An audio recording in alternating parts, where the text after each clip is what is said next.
Well, we lived in Mansfield in Nottinghamshire, and we were all born in Newcastle. I mean, there were 8 of us all together. And that was it. And then I joined the Land Army in 1941, I think it was.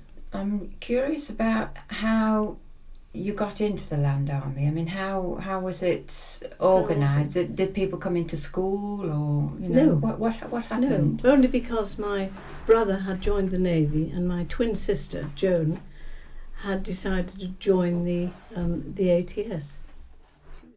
I joined the Land Army. I thought it would be great, to get out into the country and do something, never realising that it was going to be such a big organisation as it was.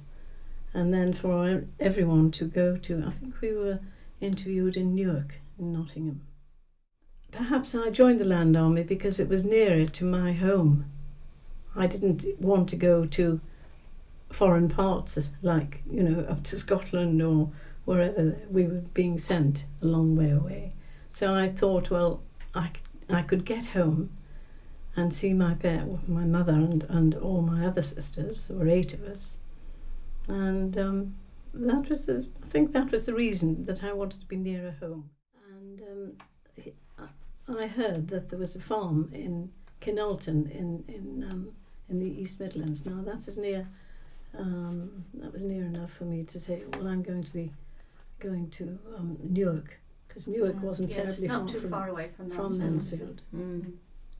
So it all started from not wanting to go too far away from my sisters, because I had so many sisters, and I didn't want to leave them. First of all, we went into a hostel.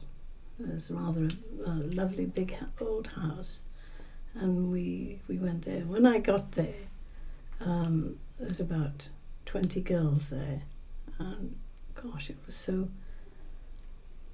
exciting to begin with, and we were all allocated to this house, and there was another house in Nottingham as well, but I chose the one in Kinalton, quite close to Newark, and we all met, and it was so exciting, and there were uniforms there for everybody, so everybody. So you had uniforms? Yes, we had all. What did that consist of, Agnes? A rather miserable short top coat, all in a beigey brown, and it wasn't a deep colour brown, and green stockings, and a pair of breeches, which came up to here, and then we had to put the socks on, so it came right up to there, and a hat, and a dark green pullover, and cream blouses that we had, and that was the uniform. The hat was awful.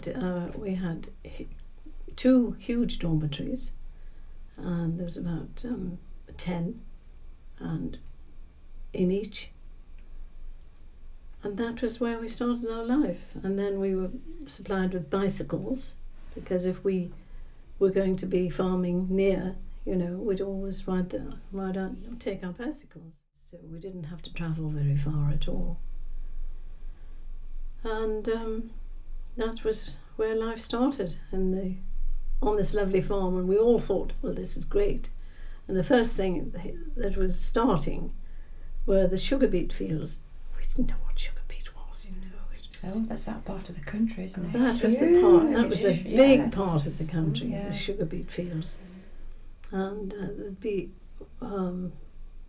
5 allotted to one field, the farmer saying, no fooling, no messing around, you've got to you're on the land now, and this is most important, that we provide food for the country. And we thought, oh, well, this is good. Anyway, that is where we started.